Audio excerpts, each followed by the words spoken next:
Welcome to Security Check, and today we have the Meta Check podcast.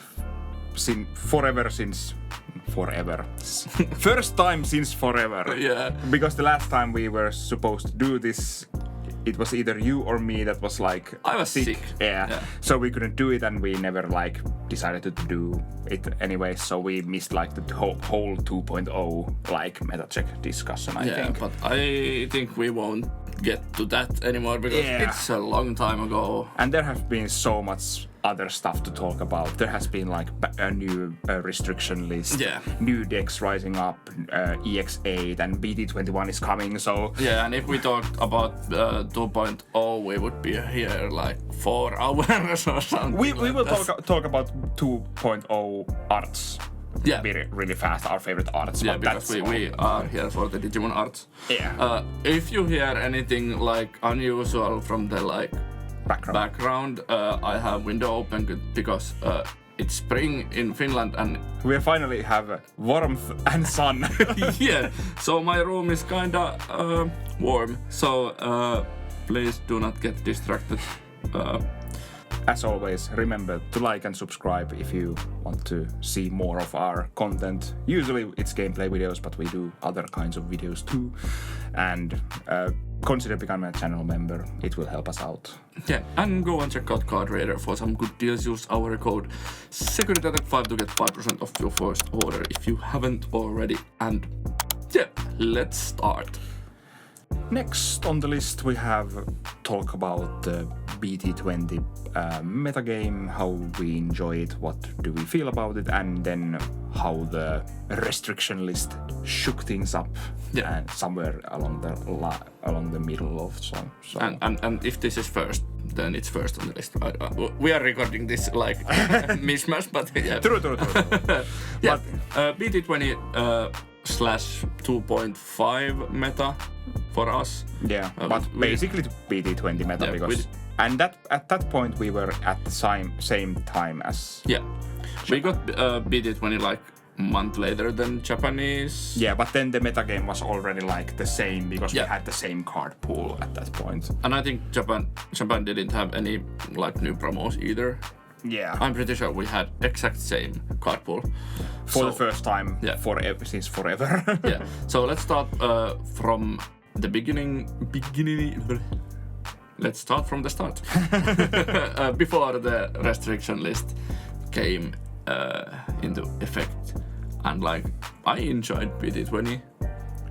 And it was like I enjoyed playing Necromon for randomly, but otherwise it was like it was pretty good, except if you went to the highest level. Then for some people it probably was like a little bit too stale. It was like before the restrictions. It was Mirage Gargamon with Imperial Dramon, Fenrilogamon Takemikasutsu. A purple hybrid.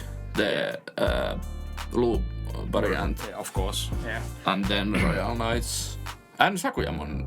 But Sakuyamon came after restriction. Sakuyamon started to make strides later on. It was it was when Worlds came around. But like it was like we first had other stuff. Tamon Loop. Of course. So Sakuyamon basically, but and there was no need to play like any other form of Sakuyamon because you probably were going to play like Tamon Loop.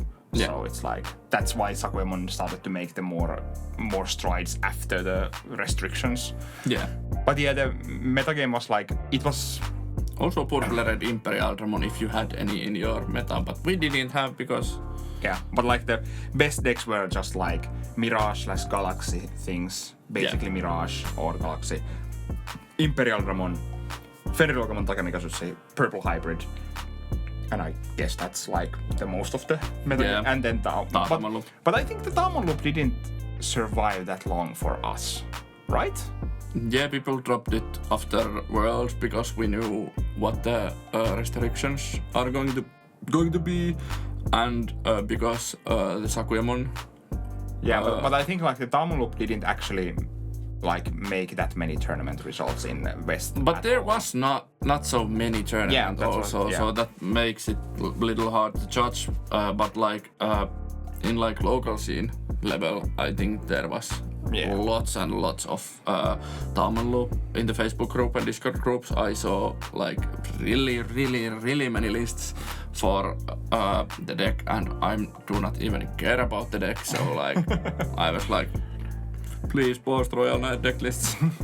Yeah, and it was a really annoying deck to like try to beat, because it was like if you don't have certain like ways of like interacting with the deck, you cannot like cannot win is too like harsh to say, but like it's hard to answer. Yeah, because if you cannot answer the board that has like a level 7 ruin mode, and then like 3 level 6 and Tauman Ace or something, and then maybe like 2 blocker tokens, you're like, okay, if I cannot beat this now, I will lose. And Digimon does not do a thing against the deck, or did not do the thing against the deck, because you can play your free Deathexmon, but like it doesn't kill anything. The Digivovs don't really matter. Yeah, maybe you get like rid of ruin mode by Digivolving it, but is that like it doesn't matter? It doesn't matter in that situation anymore. You give them one more mecha to do it again. Yeah. So, but it was good that they killed the deck. Yeah, I'm like with you, but well, let's talk about the restrictions later. But then Purple Hybrid was like really hard to beat for some decks. Yeah, and it was way too efficient in what it does. And it was again super hard to interact with, because they don't leave anything to the board that you can interact with and like make their gameplay harder or anything.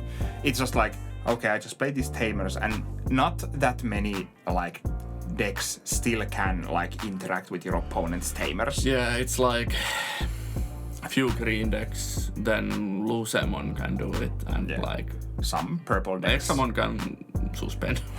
Yeah, but it's like, and there's some other things.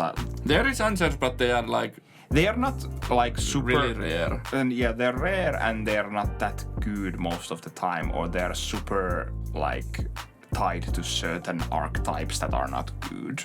Yeah. Or then you can have like some, I don't know, Imperial Dragon mode, but it's Quartzmon. Yeah, that's a hard answer. But otherwise the deck was super. It was too good, and with like 4 check rates and everything, it's just at some point it just had all the memory in the world.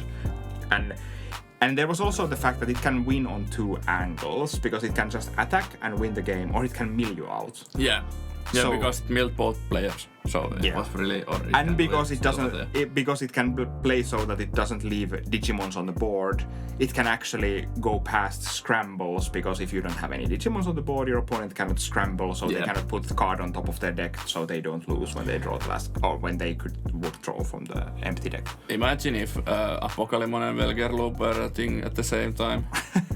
That would have been probably one of the most miserable metagames of all time. Yeah. Your opponent is playing Apocalypse and Velgerloop at the same time. Yeah. People played that, like Dark Masters package in their Velgerloop sometimes. Yeah, but like if you had 4 Apocalypse, I would say they would play like both of those at the same time and just like turbo mill your opponent on 2 different angles. Yeah, and Velgermon could get rid of the floodgates. So I'm so glad it got hit. Yeah. Imperial Dramon was doing work like basically through the whole time. Like it's still doing work. Yeah, it's such a good like solid deck, and when it goes off, it goes off. Yeah, I understand why they hit the starter deck Stingmon, but I still think it's the wrong hit, or they should have hit the XPmon simultaneously. Yeah, I think so too. Like, it's like, I think we have talked about this when the restriction list came out, but it felt like Japanese best of 1 propaganda like restriction. Yeah. Because of course drawing cards is good, but most of the power in the deck, in my opinion, comes from the level 4s that gain you memory. When you Digivolve for free. Yeah. Paired with the effing tamers. Yeah, so they can go from like basically nothing to still keeping their turn. Yeah. So I would have wanted to see they just like maybe restrict the XVmon that gives you memory when you DNA Digivolve. So there could be less memory for them to gain. And we would still have XVmon that gives jamming inherently as the EX1 XVmon, but like, well, what do I know? It is what it is. Yeah. Mirage, maybe it was trending a little bit downwards. I guess. I think Medieval Galatmon and Scrambles were like big hit to Mirage because just scrambling and Floodgate to your board makes your turns such like easy. Yeah, and if you have like, I think is it like if you have a memory setter and you can scramble a searcher, you can actually like lose the memory before you go back to 3. So it's like then the Mirage is offline for the whole of the rest of the turn. That makes the thing so much easier. And if you like, because Mirage if you played like Blue Mirage, not Galaxy, or if you even played Galaxy Mirage, you probably played the Juan Kunmon that played Digimons when Digivolving. And if your opponent happened to have Medieval Galatmon, it was game over for the Mirage, then and there. Yeah, but there were many of those Galaxy Mirage decks already floating around, and those were played. There were so many different kinds of Mirage decks going around, and they were still good. No, we are not going to try and say that they were not good. Yeah, but like the trend was, people were hoping it to get hit, so they were not playing that much. Yeah, except Oscar. And then there was my least favorite deck of probably all time, Takemikazuchi. Oh yeah. So it's just, it might be one of the most miserable decks to play against because it's like the answers to the combo are so few. It's like Leviamon with Biting Crush and like Birds had an answer, like Phoenixmon with way to play Garuda Ace after the Phoenixmon die, or when anything of your dies, if you can play Garuda Ace, you can play a Tamer to kill the because they have blocker from the Tamer, so it kills the big stack. Or if you can't like say that nothing can unsuspend, you can negate the kill turn. Yeah, but like the answers were like really rare. So it was just a race to see who does the Takemikazuchi find its pieces before. Millennium also was an answer to that. Unfortunately, Millennium doesn't win anything else, so yeah, but it was so funny. But again, like the answers are so few and far between and so specific for their own decks. All the decks are not good. Yeah. And then you're just like, okay, I hope they don't kill me before I can win the game. Yeah. And it didn't feel like you can do much to like interrupt them. It was just like, okay, they just search things, discard things, and if they find their Tamer and their pieces, they go off, they win the game, or at least they put themselves to a situation where it's super hard for them to lose the game. Yeah. So, yeah, but the metagame otherwise, it was pretty wide. Yeah, it was wide, and like if you played like in good-sized locals, you could still have like really fun tournaments. Like I know you didn't enjoy the meta because we had 2 Takemikazuchi players, and I played Royal Knights and Galaxy, and I have talked about this before, but well, now our locals are better in a sense. But before the restriction, our locals were maybe the most like sweaty. It was so hostile for anything that was not tier 1. Yeah. If your tier 2 deck wasn't like combating Takemikazuchi and like other tier 1 decks, you could like play 2 Takemikazuchis and 1 Galaxy Mirage and be like the most sad person on earth, where you're like you get Takemikazuchi and there was like 1 to 3 Imperial Dramon players depending on the day. Yeah. So that didn't make it even any less better. Yeah. So our locals were kind of hostile, but it's much better now when Takemi Kazuchi got restricted and Mirage got restricted. Yeah. Maybe we should talk about the restrictions because they have such a big impact on how the metagame is kind of talked about them mostly already, but and we have talked about we had the reactions and stuff. But and now that we have seen the metagame more with the restrictions, I would say the restrictions were pretty solid. Yeah, they were good, and maybe the only thing that kind of bums me out is the fact that like Mirage got restricted, but then there's just the Galaxy Toolbox that is basically just Mirage 2.0. It does the same kinds of things with a little bit different axis, and you're just like, well... Yeah, it cheats memory differently. This is the same deck, but it doesn't like... It doesn't interact with the same way as Mirage does, and you're like, okay. But like one big difference between Galaxy and Mirage is that you can answer Galaxy with like one Digimon. Because it's really hard for them to get it removed before they go to their Mega, so they lose so much value there, and that's a good thing. But otherwise, the Galaxy deck was the one that won Worlds, right? Yeah, I'm pretty sure. Yeah, it was Galaxy versus Imperial Dramon in the final. Yeah. And I think it was the Galaxy that won the Worlds. So yeah, and it's like.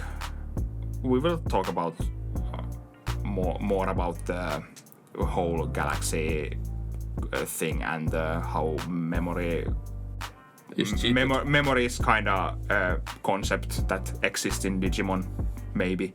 And you technically have a turn that is like capped with memory, but some decks are like, nah.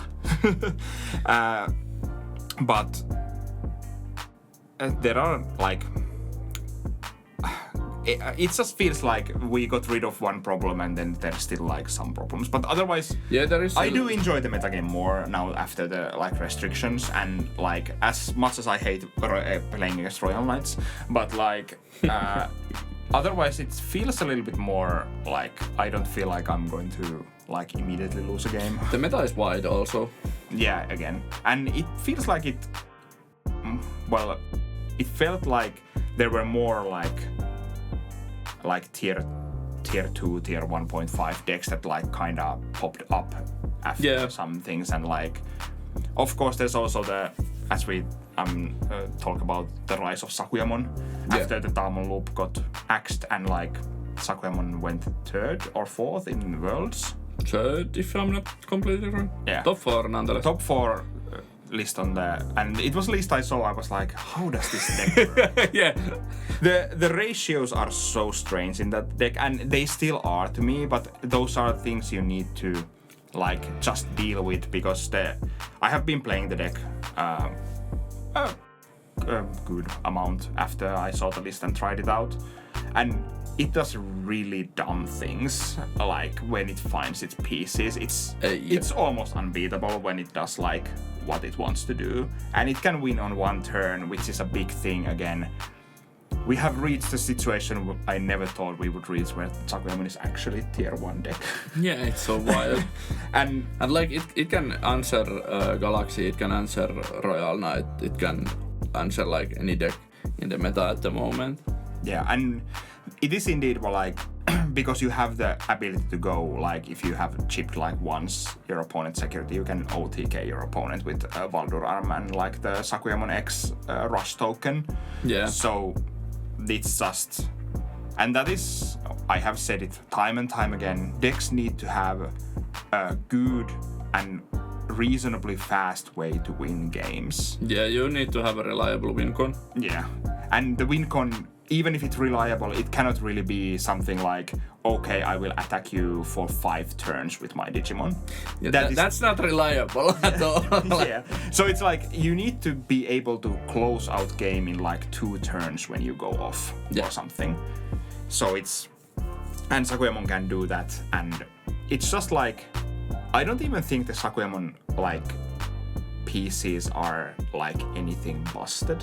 Like they are really good, but the fact that you can play scrambles and trainings and other, especially the scrambles, because you can play scrambles for free to evolve further, and it gets absolutely bonkers when you can use Scramble to evolve to level 7s for 3 less and maybe gain memory back from Valdurfarm, and then you basically paid nothing for going to level 7.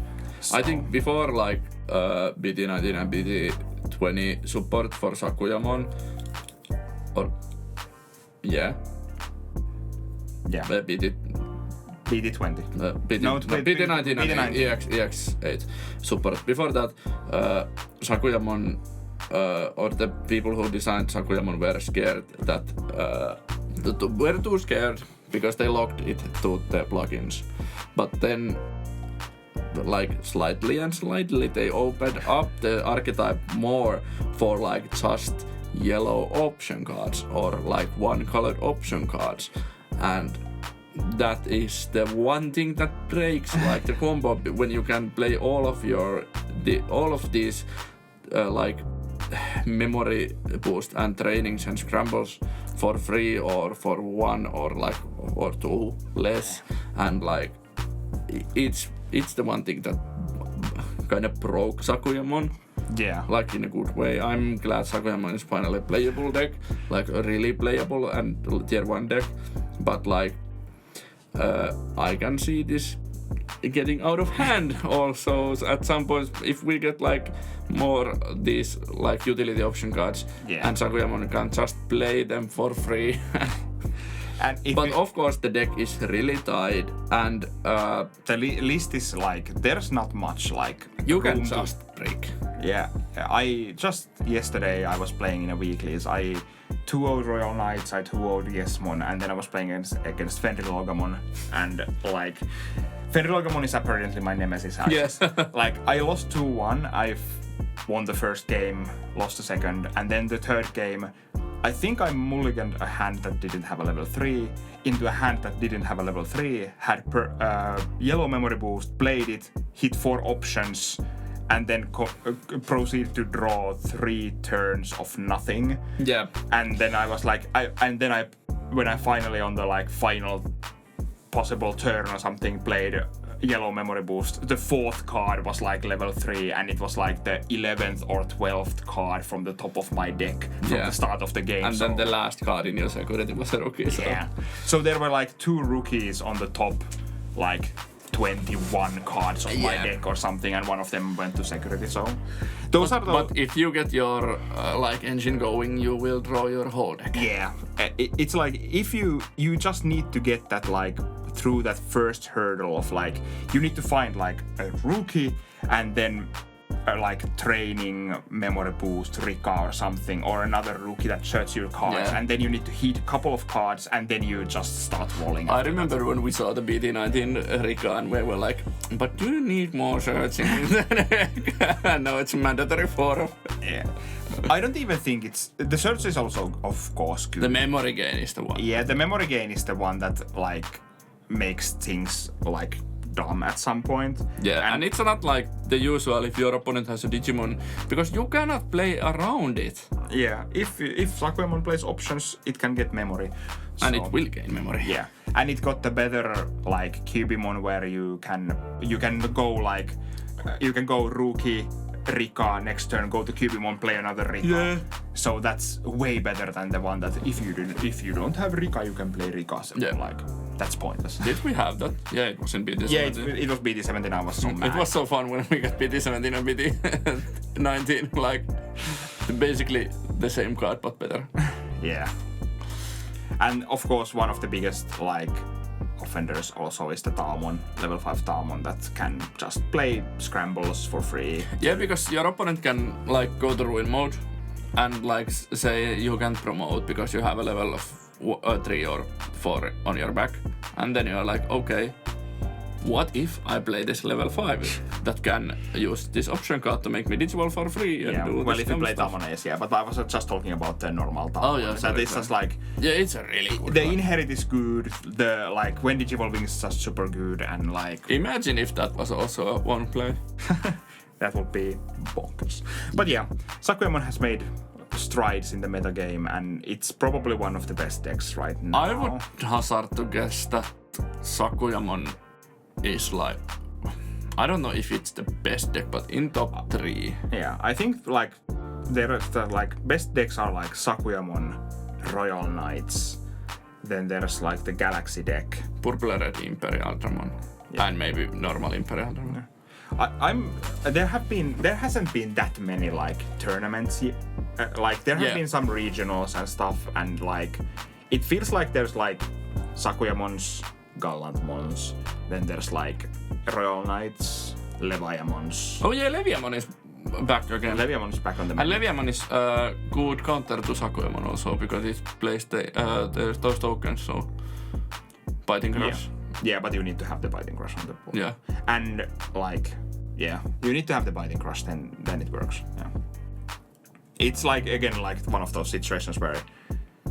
But it's also interesting because then it's like, you need to have the Biting Crush and you need to have played it, basically. Yeah. So it's like, did you kill nothing or kill a level 3 or something on the board with the Biting Crush? Yeah, but sometimes, like, against some decks, playing Leviamon, you can just even like, okay, I know this deck wins by playing cards, like from sources or playing tokens or something.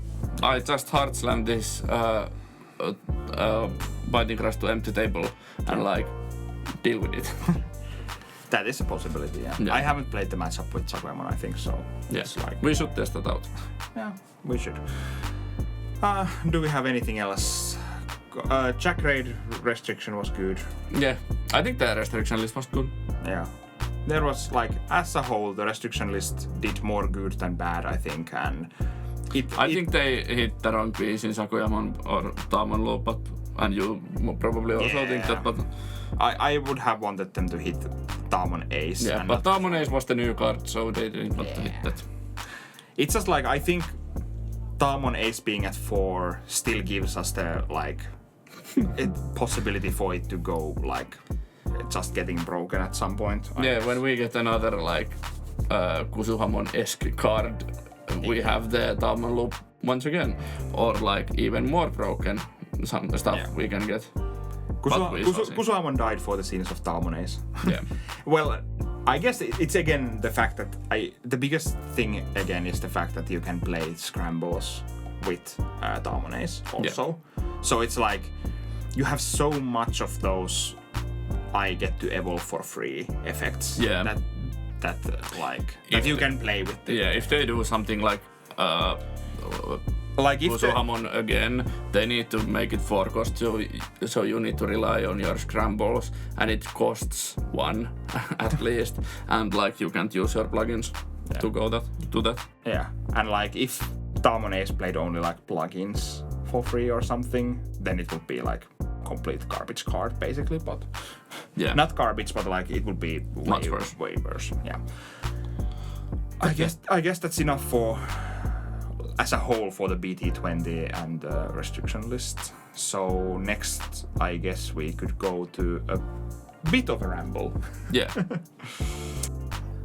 Okay, let's talk about some secret rares that we have gotten lately and before, and how splashable secrets are a little bit problematic thing in Digimon these days, in our opinion. Yeah, we have like a bunch of splashable secrets at this point in time. Yeah, basically we don't have like a bunch, like we don't have like tens and tens of splashable secrets, but we've gotten 2 in the last 4 months or something.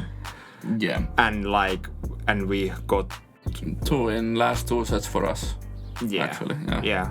And like, so for those who are not in the know for some reason, we are talking about the first one was Death Axmon. Yeah. And Death Axmon was the splashable secret. Its price got like ridiculous at some point. I sold one of my altars for 85 euros. Yeah, and the normal ones were like 50 to 70 euros or something along those lines. Too much. Then we got Shine Greymon Ruin Mode. That went from like 30 to 35 euros secret to something like 80 euro secret or something ridiculous. I bought my altar Ruin Mode for 38 euros. Yeah. And then it's still not as cheap, even it got like reprint. Yeah, Ruin Mode got reprinted and the normal ones still go for like 50 euros. 50 euros.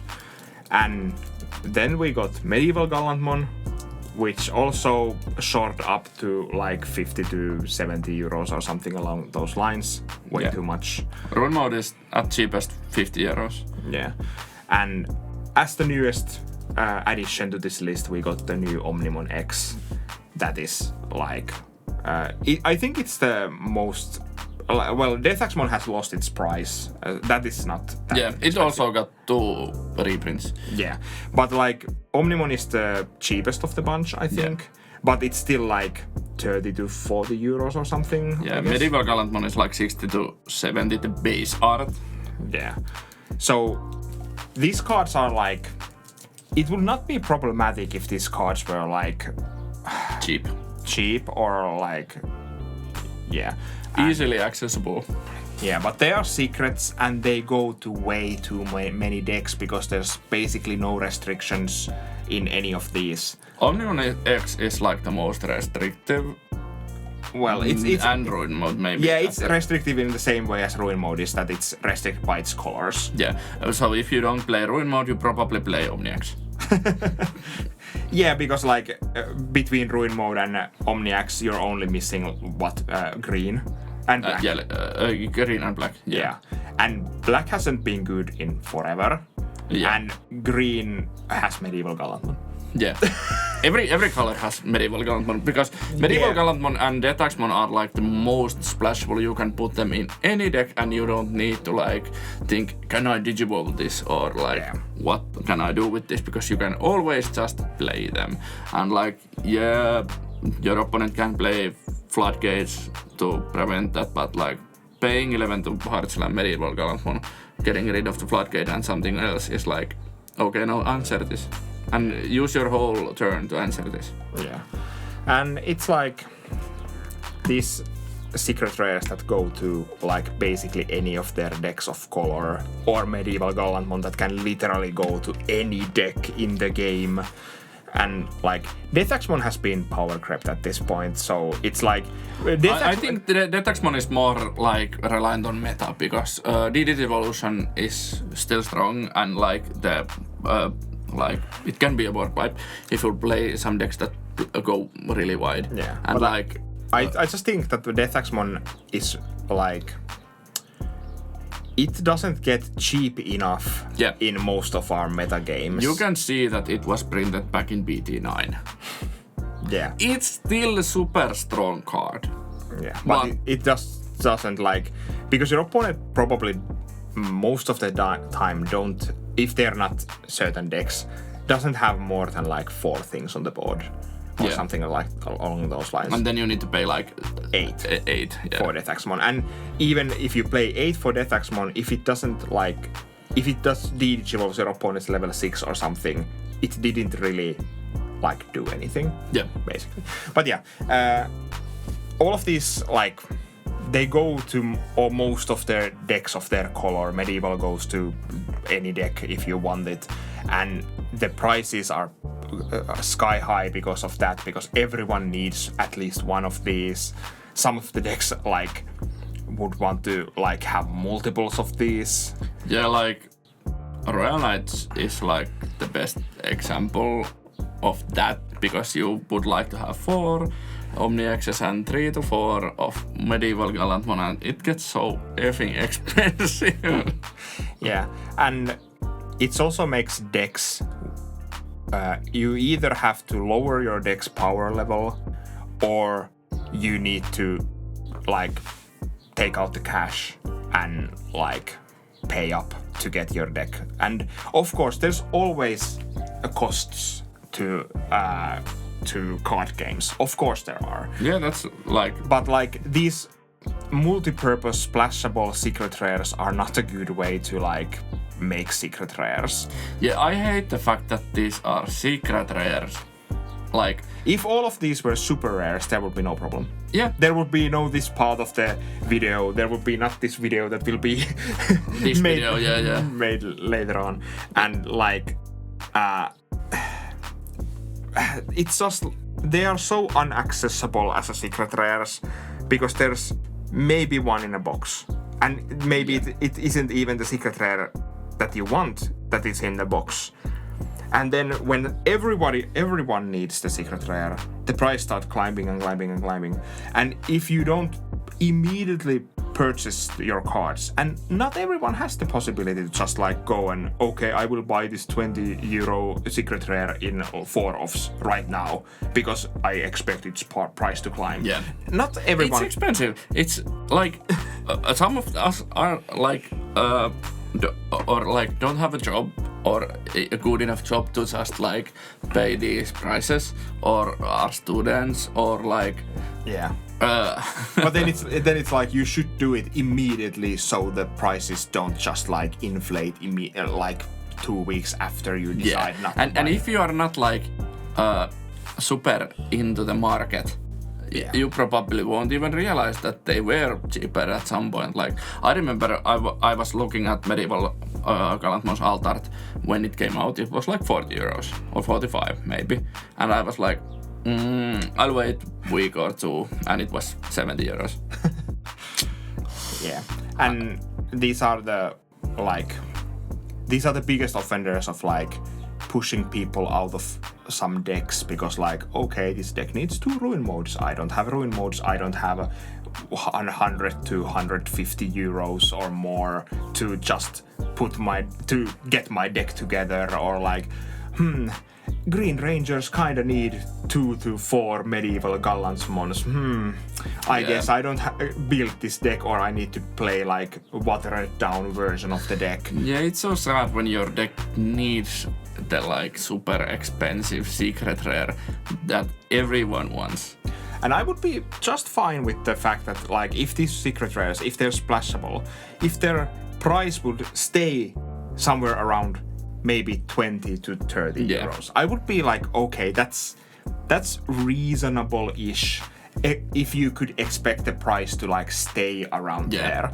But like Medieval Galantmon went like from 30 euro to 60 euro in like a week or something. Yeah. And it was more expensive at some point. Yeah. So it was like, if you didn't immediately like invest, which is a very bad word in card games. I like it that you can ask what you want from your cards. Like, you can set your price, but I hate the fact that people buy them with that price. You can do the like choice that, okay, I will not buy them. If anyone won't pay 60 euros for Medieval Galantmon, price will get down. Yeah. But because so many people have already done that, the price stays, and people still need their medievals. They want to do well in tournaments. Yeah. They need the medievals or whatever secret rare we're talking about. Yeah. It can be ruin mode. It can be. And I'm part of the problem. And I know that. Well, you at least buy Altarts, which is kind of different in my opinion, because it's that's true. They don't really contribute to the price of the like normal version, in my opinion. In a sometimes way. The Altart could be like 50 euros and normal one is 10 euros or 15 euros. It can be that. But yeah, like there should be value in your cards in card games. I'm fine with that, but like when the secret rares are cards that like most of the players need, it starts to become a problem. And now we have 2 sets of like must-have secret rares, and like well Omnimon X is like, if you play a blue or a red high end, you probably need at least 1 Omnimon X. Yeah. So it's like it isn't, and that's probably why its price is a little bit lower than most of the others. Well, except like I guess Death Axmon, but like it's lower, but it's still on the high end of that. Like my like over 30 euros of like for one card is a lot. Yeah, and it's especially when it's the base art. Yeah, and it's like you need that 1 or 2 Omnimon X or something, whatever you need, and then you go and look that it costs you 30 to 35 euros, and you're like, and then you add postage to that. Yeah, and then it's like close to 40 euros or more for one card that is not even like your main part of your deck. It's just a card that will make your like ending games better the one time when you draw it and you have the certain things or something. And it's like, it's way too much to pay for that card, in my opinion. And like, it just pushes the prices of decks up for no reason. Yeah. And I don't even think that like that super playable secret rares actually push like box sales even like more than like if there would be Medieval Galamon as a super rare in like a set, it would probably sell the same amounts of like, or even better, because you could just buy like single boosters and like maybe get it, or like have a higher chance to get it. And the secondary market doesn't really affect like Bandai's bottom line. They want to sell products, sell boxes, and like I think like these kind of secret rares don't actually like contribute that much more to the sales of the boxes as a whole. Of course, it can be a little marginal difference, but on the other hand, if the cards would be super rares and then people realize, okay, these cards are nuts, they will buy the product more again. So. I hate the concept of secret rare. I would much rather enjoy if we didn't have the secret rare category as a whole at all, and all like high-end cards were super rares. Like then the secret rare slot, it would be only be Aldarts or something. And that would be so much better. Yeah. Secret rares has been such a like strange bunch of things. Because it's like it's either like super specific deck things, like archetypical things, which is fine if the price doesn't like go. Yeah, like in BT or in special release 2.0 we got Seed Millennium and Lucimus Satan mode, and those are under 10 euros. Yeah. The Altarts are like 11 to 12 euros. Yeah, I think if we have to have secret rares, I think the sweet spot for like secret rares would be cards that would be 15 to 20 euros in value, so your secret rare spot has value, and you don't feel bad about like pulling secret rares. Nene or the Luminamon Nene version 1 euro secret. Yeah, but now it's like the secrets are either utterly unplayable, or they're super archetypical, which then the price is dependent on how good the archetype is, or they are like Medieval Galamon, Omnimon X, or Shine Greymon Ruin mode that just break the market. Yeah. And then you're like the choices there are like bad most of the time. So it's like and like even bad secret rares can affect the like market price of cards, because if people open boxes for like Altarts or super rares, then the super rares will be more expensive. Like BT8 was like kinda the super rares were kinda valuable because Creepymon and Paladin mode were not good cards. Yeah, and then there are some and like I'm also a hater of super rares that cost like 20 euro, like Hexablamon. 15 to 20 euros. Indeed, Hexablamon. But like secret rares are even worse. Like I can stomach like 1 or 2 super rares here and there getting more expensive. That's just how card games work. Yeah. But like splashable secret rares should not be a thing.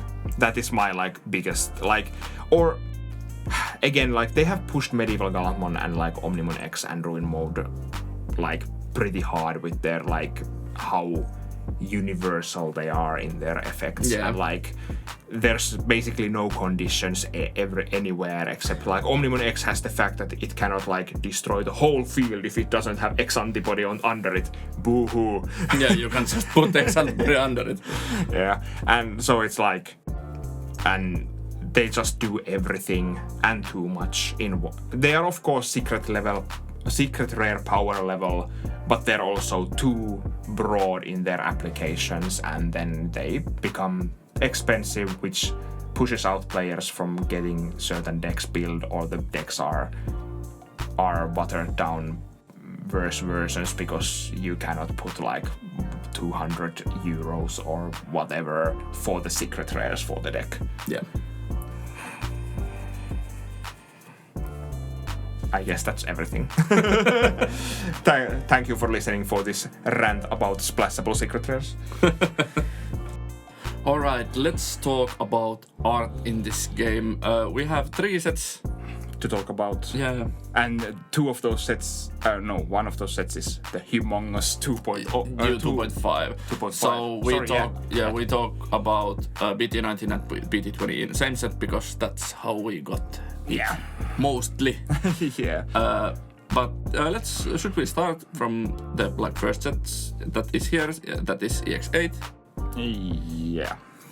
Chronological order. Yeah. So if you haven't heard any of these before, we have 2 arts. One is regular art and one is alt art from the set, and we both pick one. We pick also regular arts because otherwise all of our favorite arts would like 99% of the time be some form of alt art. But we want to highlight also those fun and awesome normal arts from the sets. Yeah. So my pick for EX8 best normal non-alt art is actually the Gomamon. It's so cool. I really like it. He's just chilling there, taking it easy, and I feel like I'm starting to like get this like I enjoy arts with like flowers or like some like nature or trees or something. So it's like this is one of those. Now it's also water and like flowers there. So. We are getting closer to summer, so maybe that's still. But I have been like enjoying. There was the Sakuyamon from BT17, which I think is gorgeous. I really enjoy the Yuki release event art because I just enjoy the like. If you include nature in the art, it's. I probably enjoy it, and I will have another one of those later on in this. True. My favorite art, regular art, was the Digimon. For a surprise, I haven't opened a single box of EX8 because I thought I would not need anything from it, but I was horribly wrong. After 4 medieval Gallatmons and 3 Gallatmon X antibodies and other stuff. Yeah, the Digimon is, I just love it. It's like, it's a little, like, it's not dark. The colors are interesting. I really like the contrast between the ice colors and the rest of the color in the picture. The card's purple really fits the color of the picture also, and like because it's hollow, it's just a little, it pops a little more. Yeah. Or like the edges of the card are not so plain, so it makes it pop even more for me, and the eyes pop nicely, and like Digimon is a classic Digimon from from like before 2000s or something like that. So I have a like warm spot in my heart for OG or old Digimons. Yeah, it's a nice art, and it captures like Digimon quite nicely, I think. And I'm a huge Dan Digimon enjoyer, so it also maybe one day that deck is like truly good. Don't give me hope. Then on the alt art side, I have to go to my favorite Metal Sidramon Ace alt art. It's like the first time I saw it, I was like, "This is just awesome!" I was so excited. I remember when we saw the SPs for the first time before these regular alt arts, and I was like, "Oh, these are so good!" And you're like, "Oh yeah, I like them, but it could be more gritty and dark." And then they gave us that, and you're like, "This is just what I asked for." Yeah. Is it? Was that Tonami Kanjis or Asmarias? It's Tonami Kanjis, I think. Yeah. Tonami Kanjis. Yeah. And it's a little bit. I think I find it a little bit different. It's not like your usual Tonami Kanji. I think it's a little bit like dark. Dark, feeling more dark than usual. I'm not sure. I haven't played like other games than Rumble Arena 2 and World 4, but like I think this is a like callback to one intro cutscene to one old Digimon game. Could be. I'm not sure, but I think I've heard that. If I'm wrong, you can correct me in the comments. And then my favorite art from the set is one that I will never probably own. It's the Medieval Gallatmon SP it's just so good. I remember when I saw it first time, I really enjoyed it. It felt really weird, but like the more I see it on internet, the more I like it, and like it's one of my favorite arts in this like game as a whole. Okay. And it's grown on me. I love the color scheme there, and like Medieval Gallantman is such a good card, so I would love to own that. Yeah, but they're probably expensive. Yeah, it's like 400-500 euros. And like, yeah, I could buy one, but then I could not buy anything else for a month or two. That's not worth it. It's not worth it to like ruin your relationship and finances. Yeah, to buy one piece of shiny cardboard. I could also like I could eat and buy my normal stuff for a month, or I could buy one Medieval Gallantman and not eat. Insert the memes help me balance these accounts. What am I doing wrong? Yeah. Yeah. But it's such a good card. Good card. Yeah, and it's a good art. It's not maybe my style, but I do understand why someone would actually like it or like a lot. Yeah. Then we have moved to 2.5. Yeah. I guess is the next part for us. I actually have like double favorites, like normal arts. Basically, I choose both of them because they are in the same style, and I was just like, okay, these both need a mention, and those are the Digimon and the BT21 X, and those are just like, the art style is gorgeous, and they fit like DGX so well. Yeah, I love them also, and I would have picked one of those if you haven't picked both of those. So I wanted to pick the Pinamon, and it was your like second. Yeah, it was basically my next in line was the Pinamon, but I just wanted to highlight the BT21 and Digimon with their art style. Yeah, they are really gorgeous, and like I still think all of these three cards are at the same line. It's like it depends on the day. Yeah, and Pinamon somehow just has like somehow so many good arts in this game randomly. We have like 2 or 3 Pinamons, and 2 of them are in like top 20 arts in this game. Yeah, I really like the purple Pinamon for the EX8 deck. floor. Yeah, and this Pinamon is also like somehow Pinamon just has based arts. I don't know why. It's so good. I really love it. The design is so good already. And then the alt arts, I picked Invisimon. Yeah, now that I have seen that in like person also, the card, it's such a great alt art design. It's just like, it's so good. It's so genius. Yeah. I love it. And it's just like, okay, literally from some like angles, you don't see even the outlines of the Digimon. You just see the background. It's so confusing, and that makes it so good. It's like, I really enjoyed it when we saw it first, and like then I ordered a few or 2, and then when they came, I just like just looked at the cards like so many minutes from so many different angles, and I was like, this is so good. Yeah, and it is indeed. And I have to say, like, Invisimon was on my list for the best alt arts in this set, but I have to be biased. Violet gets my vote. Yeah. Violet has so good alt arts. Like, the first Violet was a good alt art, and the second one, even if the second one is like, it's in the same style as the other alt arts, somehow it pops for me more than the others. Maybe it's just the purple coloring maybe makes it like even more like... It's super very good. As someone would say. Yeah. Super very nice alt art. Yeah, but I have to say... It fits the character also really good. And like now that I own 3 of them, and when I see them on the board, I'm always just so excited to see them on the board. Did you order the last one? Yes, I did. Yeah, good.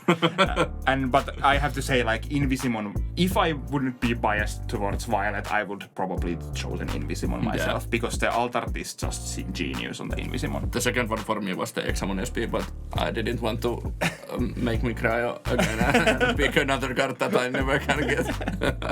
Yeah. And then for the final, we have the incoming BT21 arts, and for myself, for the normal arts, I chose Kivimon. It's such a cute art. Yeah, it's just so happy little Digimon there in the middle of like some kind of nature and like fruit trees and something. Once again, if there's nature for the interest. Yeah. But somehow the happiness of Kivimon just like talks to me somehow. I don't know why. It just looks so happy. I really understand. It's such a great art. I went a little different direction with my pick. It's the Dragomon X antibody. One thing that might like push it over the edge for me was that I was hoping Dragomon X antibody to come out for so long, and it finally came. And the art is really great. It's more like 3D render-ish style art. True. It's not a 3D render, but like it's more like it feels like it feels a little bit like a character from a game or a video or something. Yeah. Like more than just a normal art piece. And I love Dragomon X's design. It's so good. It's interesting, and it actually changes somewhat more than some X antibodies that I don't even know what the change is. Dragomon X gets more stripes, or gets stripes, like... Sometimes the X antibodies are way too close to the like normal version, and you don't even know what the difference is. And sometimes they are completely like different Digimon.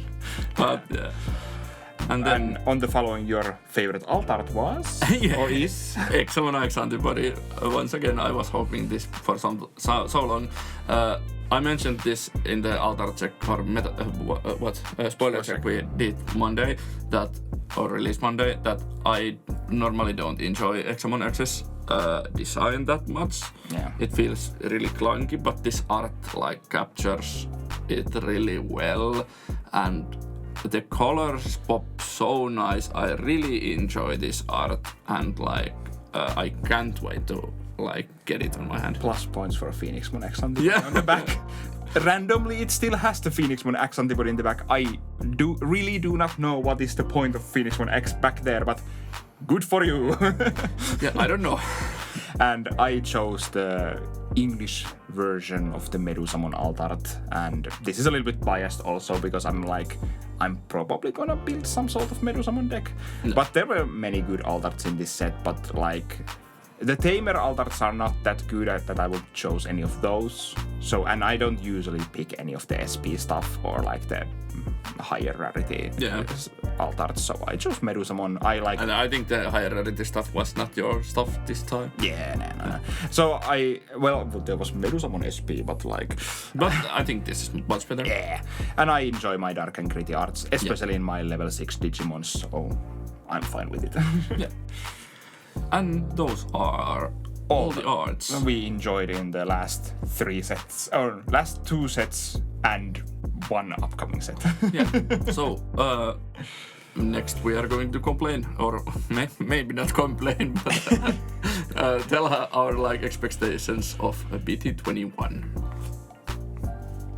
Okay, so BT21. I think we're not, or either of us are not really excited about the set. Yeah. There is cool stuff like Elisamon Online and the EX8 X for me, but like... I get a new Sangomon, I get a new Ghostmon. Yeah. And, like, there are cool things in the set, but like there's...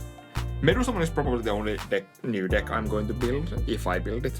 Yeah. And like, otherwise I'm not interested in the decks that are coming from this set, or for the starter deck adventure stuff. Yeah, there is nice... like one-off cards that you could like want, but not that many. I think the biggest like what I would call, or what I expect to do the best from this set is probably the Appmon stuff. Yeah, it seems interesting. I don't like I won't build it probably. I know I don't, because I know my taste of decks and Appmon ain't in there. It seems interesting, it seems kind of strong, and it will get new support in the future. We had a confirmation about like some Appmon stuff. Okay, we don't know if it's for the this same version of Appmon. Yeah. But there will be more Appmon stuff. So. And in this set also we got like the Three Musketeers Upman also. Yeah. And that's the thing that I'm really excited for, the Three Musketeers support. But like... Yeah, there will be other decks that probably start cropping up again, like Shine Greymon and Hunter's will probably make new appearances with the new cards. I can't wait to get like Megidramon X antibody. I will probably grab all the Megidramon stuff from this set just to be sure when the Megidramon X comes out. But like, it's not too interesting at the moment. It's interesting, but it's not too powerful, so not too interesting. Yeah, and then there's the Galacticmon stuff, which is... It's interesting. Yeah, that's something I'm waiting for, like, will it do something, basically? Yeah, but if you want to, like, play Galacticmon, you probably should have your old Galacticmons also, because, I don't know, maybe as a one-off. I really don't know. I think you probably should have a one-off or two-off. It's expensive at the moment, it's like 30 euros. And the Altart is the same. Should I grab one? No. And you need the Destramon promos. Yeah, more than likely.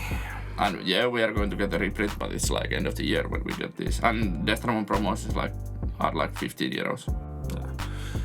Yeah. I'm like hopeful that Galacticmon maybe finally does things after like topping the EU finals that 1 year. 2022. But otherwise, like, we are not that excited about the new decks in this set, I guess. And like, I'm not excited about the archetypes that are getting support in this set. Yeah, I don't. Wind Guardian was something you like talked about when it started getting reveals, but like it does not seem strong at the moment. And they really don't get their cards yet. Like, they don't have their whole high end. They don't have the level 7 yet. So you should grab the pieces before it gets expensive. Maybe, but like, I still don't see like how Wind Guardians would be any better than the other like we have seen yet. So I'm not too excited about those. It's green. It's blue and green. It's Imperial Dramon colors. So that's why it's better. Yeah. So I play what, Imperial Dramon Wind Guardians? Yeah. Imperial Dramon Guardians. I don't know. Shine Greymon stuff I probably will grab for myself because I have Shine Greymon built and it's a fine deck to play. It was strong at one time. But yeah, my expectation for BT21 is that the metagame will not shift massively, would be my like guess. But there will be like, I think Appmon will make appearance in like appearance indeed in top tier. That is my expectation. And then I think like Shine Greymon and Hunters can like make strides forward. Those are like my expectations for BT21. Medusamon stuff could also be like interesting. It probably will not be like tier 1 at the start, but sometimes when we get the second wave of support, it can be like really strong. Progress is super powerful, like keyword, and the game patterns that the deck have seem pretty good. Yeah. So if you are interested in like Medusamon stuff, I probably would say grab them sooner than later. They will get expensive if it ever gets really good. And it can be really expensive for the start because waifu tax. I think Medusamon has the power to be like also not like, well, it cannot really go to Galaxy decks, but like it has that like multi-purpose feeling also in it. Yeah, it's plausible. Yeah, you can play it in like as a good red level 6 basically, because it deletes stuff and it like wins games faster, and like it has secret attack +1, so it can already like hit hard, and it does delete one of your opponent's like Digimons, and then you can get those petrification tokens that can like trash more securities. So yeah. But yeah, it's like I would say Medusamon probably goes to like same sort of power level or a little bit higher than like a Necromon maybe. And like both decks should be like, when they find their pieces and do their thing, there should be pretty good decks. But then if you don't find Medusamon, what does the deck actually do? Like the Wargreymon is not that good. Like you cannot. It's a fun splash. Yeah, you probably won't win games with Wargreymon. You need to find the Medusamon and you need to find your like good pieces. I'd rather play BT1 Wargreymon than this BT21 Wargreymon. But otherwise, like I would say they go to that like solid tier 2 deck status where like playing the deck will not make you like feel miserable even in a tournament. We should probably do like Liberator deck tournament at some point. That will be interesting, and we should actually do that short about Liberator decks ranked when Medusamon comes out. True. Have you anything else to say about this set? It's not for me, but I understand why some people would like it, and like... If you enjoyed BT12, you will enjoy this. Probably. And like, Appmons are an interesting like addition. I do not enjoy the mechanics myself, but like, it's kind of hype to have Appmons, I guess. And people have been... It's nice that Bandai like brings it to new people also, and like acknowledge that they are real and they are Digimons also. Yeah, so I guess that's like all we have to say about BT21. As we said, I don't expect the meta to shake up that much or anything like that. But that's also a good thing in my opinion, because like at the start of the game, it was like every time we got a new set, then like when we moved from BT5 to BT6, the almost tier 0 Lord Nightmon was like tier 3 deck. So yeah, we've had too much in Digimon. Like, okay, new set comes out, the metagame shifts completely, and like your deck that you played in like 2 sets ago is literally unplayable. Yeah, like a little bit like 6 months onwards, your deck is unplayable. It's not unplayable, but it's like not good. Yeah, it's not good, and you don't really want to play it because it doesn't win games against even like the lower tier 1 decks or something, and you're like, okay, why do I even bother? I enjoy the fact that you can still pick up like BT14 Fenry that is 7 sets ago, and it can still win games, it can still do good, and you can still modify it to fit the meta, and that's like healthy game design in my opinion. Although then we have these problematic decks like Galaxy things which just adopt, and Mirage that just adopt every card from the color and they just go to the deck, and like there's positives and negatives, but like I think it's more positive that you can like play the same deck for more than few months before it just falls off a cliff. Yeah, 1.5 years of Mirage was a good run. Okay, should we talk about like memory manipulation in this game? Another rant incoming. Yeah. Or one more rant to our list of many rants. We like to rant about stuff. Yeah. It comes from the love for the game. Yeah, if you love something, you need to like acknowledge the bad things also. Yeah. So this came from my like when I was thinking about Galaxy Engine and Sakuyamon, basically. Yeah, those are the like at the moment the worst. And I guess abuser of memory. And I guess I would say also the Purple Good Stuff engine is one of those also. That like it works in basically engine. It works basically on the same axis of like memory is a concept that we have but we ignore it. Yeah. And so it's like Galaxy Engine. It was when I was trying to like think about playing against Galaxy like deck. Yeah. And the realization hit me at one point when I realized, okay, if my opponent has a level 4 incoming from the racing, I can leave them to 1 memory and I know they can go to level 6. Yeah, and gain memory. No problems. Yeah. I'm like, and well, if someone asks how does that happen? Well, you bring out the level 4. You put the level 4 under to gain 2 memory. And then you use the red X effect to evolve to maybe like Gaugamon for 1. Then you draw a card, both of the players draw a card, the Gaugamon gains you memory. So you made 2 memory by going to level 4. Yep. Then you can go to the level 5s with for 1 if you have enough sources on the board. So now you're at 2 memory, and like then you can use maybe like Scramble or something to you can use Scramble to go Invisimon to de-dissolve and destroy and flip the face up. Use Invisimon to attack, and then Invisimon goes to under there, and then you can like put X antibody under there, go to Galantmon X. Or you can evolve to like Hexablaumon or any other level 6 you need. Yeah, like you can do Mirage Gagamon there. Yeah, and then you maybe leave your opponent to like 2 memory or something. Yeah. And then you just like wreck their board, wreck their security, and then you have Invisimon coming out at the end of your opponent's turn to wreck their board again. Yeah. And this all came from your opponent just leaving you to 1 memory. Yeah. And then you just go shrug emoji and continue to do your stuff, and it doesn't even matter. Yeah, biggest weakness of Galaxy specifically is memory blockers, like Gazimon and I can't remember any of other. Modoki better, but those are too important.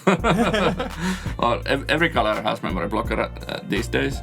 I think so, yeah. Yeah, so like any memory blocker can just shut down this like engine. Yeah, but that also brings one of my like pet peeves. I do not enjoy when I have to play like floodgates or like multiple different floodgates and in like multiples. Like, okay, I need to play 4 Gazimons and 3 Psychmons to counteract the meta game. At this meta, you need to play both if you have access to them, and it's kind of doo-doo. But like, yeah, Galaxy is like, I think Galaxy is the most easy to like. I don't know what was that. Galactic is the most easy to stop with floodgates because they don't have built-in removal before level 6 if they don't play the red line or the red level 5. Yeah, it's still like I have also tried to like slow down Galaxy with memory blockers, but if you don't have like if you cannot punish them fast enough when you have the memory blocker, it still becomes like basically pointless because when they get rid of the memory blocker, they are like unleashed, and their level 6 Digimons are so good. Yeah, you should go like with the purple engine. You should go to Cerberus X and play the Gazimon there. Basically, and that's how you should like accomplish your memory blockers. Something like that, yeah. And the other one I was thinking about when I thought the memory as a concept is basically Sakuyamon. Yeah. Because it's like you can go from like super low amounts of memory if you have like a level 4 and a training. You can go to like through your whole combo and maybe gain memory like during it, and it depends on how many Rikas and what inherits you have. But you need to have like if you have 1 memory, level 4 and a training, you need to have Rika or inherit gain 1 memory when you play an option to go through your whole combo. Yeah. And like you can start with Rookie and have 2 trainings on board. Yeah. And or memory boost and training, and that's all you need. And you can go from like from level, if you have a level 4, 1 memory, and then you have enough like double Rika and a memory gain under, you can go from straight to like 3 to Taomon, gain 3 memory back, and like just go from there. Because you only need to have 1 memory after you go to Sakuyamon, so you can do your whole Sakuyamon X into Valdur Arm or Ruin Mode thing. Well, Ruin Mode ends the turn, but Valdur Arm doesn't like pass the turn if you go to it from Sakuyamon X stack. And that's like, yes, I like to play the deck, but also I feel kind of bad when I do it. I'm like, yeah, this is the thing I'm supposed to do with this deck, but this is also freaking dumb that I can do this, like, and it doesn't need like immense amounts of setup if you have the right cards in hand. Yeah. And that is probably one of the like worst feelings for opponents. It's like, I don't need to have like 3-4 different things on the board already, or I if I find the cards fast enough, I don't need to set up for like 3 to 4 turns. I can set up like 2 turns and just go. And it doesn't really matter how much memory my opponent gives me. If they try to choke me, if I have the right cards, it doesn't matter. Yeah. And like, and it's also hard to like play Floodgates against Sakuyamon because your like built-in engine either does not care because your Rikas can still gain memory. You have minus DP inherits when you activate option cards that cost 2 or more. I think the biggest like possible hindrance to the Sakuyamon if you don't have the right cards at the right time is the Suakomon effect. You cannot reduce Digivolution. Yeah, because that scrambles will cost you extra memory there. Because if you can't reduce your play cost, you will pay 2 for scramble or. You don't pay for the scramble, but you don't get the reduction, so you pay for the normal evolution. Yeah. So if you don't have like, and that is probably one of the reasons why the Starmon also gets played in these lists, because it's like nature spirit level for Starmon. Because you can just go to Starmon, delete floodgates that might be problematic for you. Yeah. And also like there's also the floodgates that make so that you cannot play the tokens, so you need to get rid of those, but you have the inherits to get rid of those, so it's like it's hard to counter with only floodgates. And again, like playing multiple floodgates in the same deck, it's like it takes away from some power of your deck if you cannot like play those floodgates for free from somewhere. Like is that Juan Kunmon or like from Kerberos X or anything else? But you basically need a way to freely play to play for free the floodgates, because if you just hard slam them to the field, like you don't gain anything. Yeah, it's not good enough if your opponent has anything in their hand, basically. Yeah.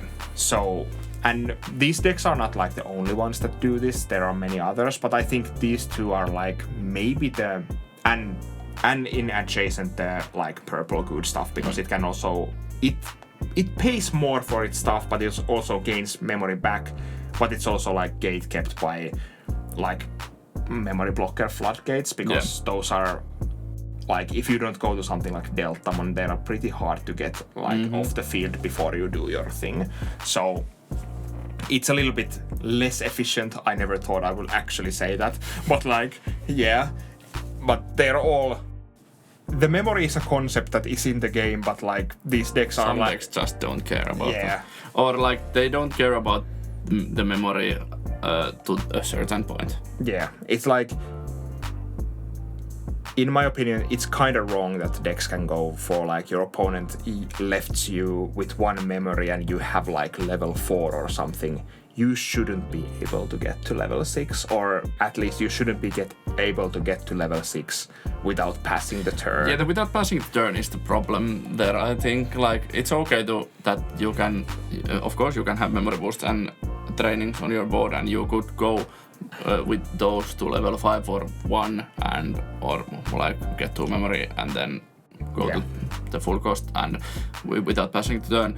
But then when your level 5s allow you to digivolve for free, that's like really hard. And like the Galaxy engine doesn't play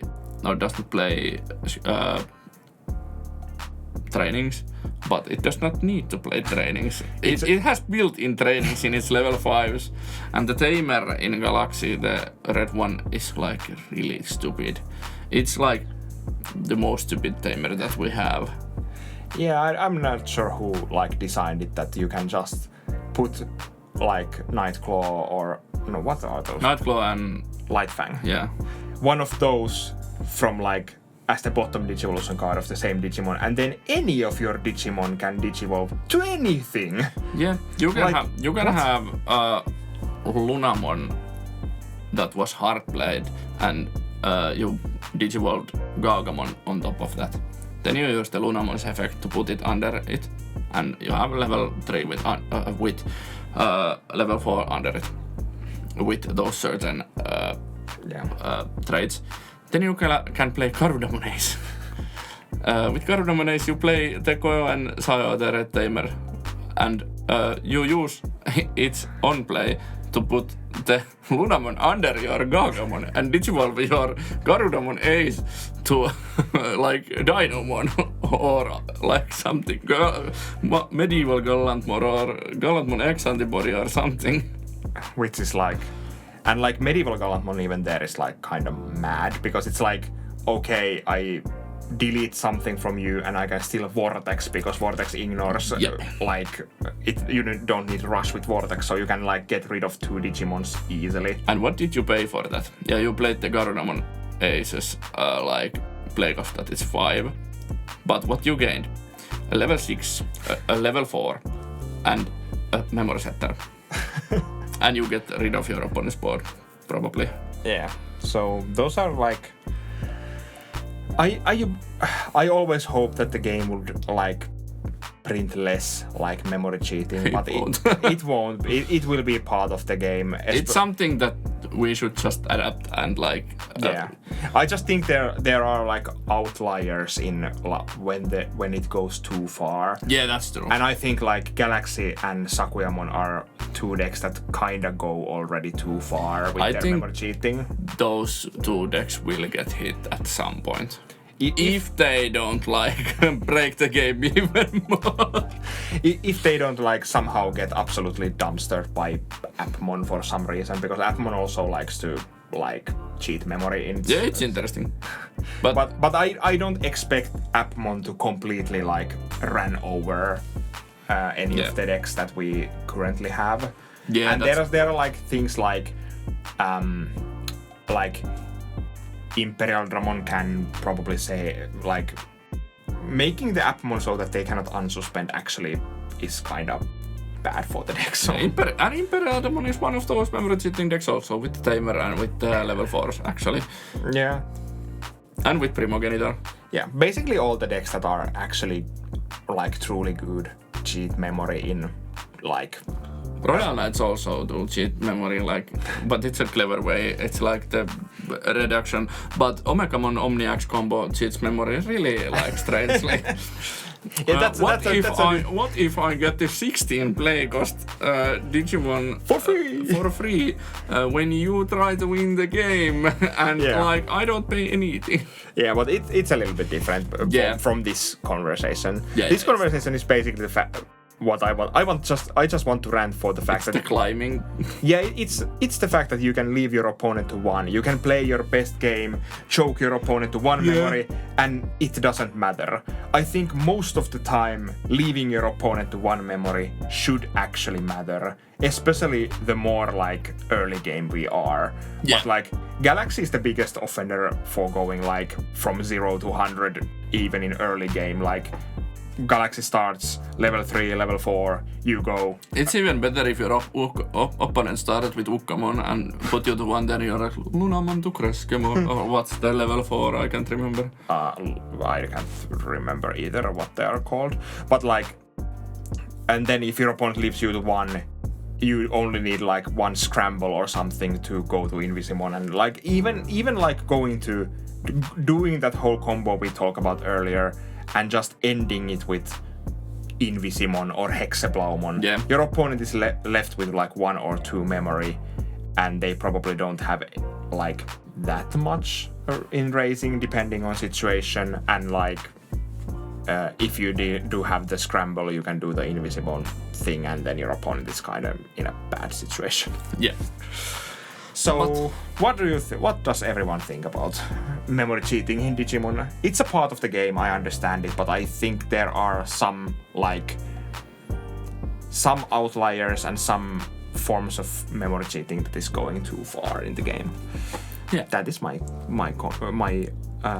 thoughts about the thing. Yeah, but thank you for listening us ramble about different things. Remember to like and subscribe, consider becoming a channel member, and we will see you at the next video. Bye.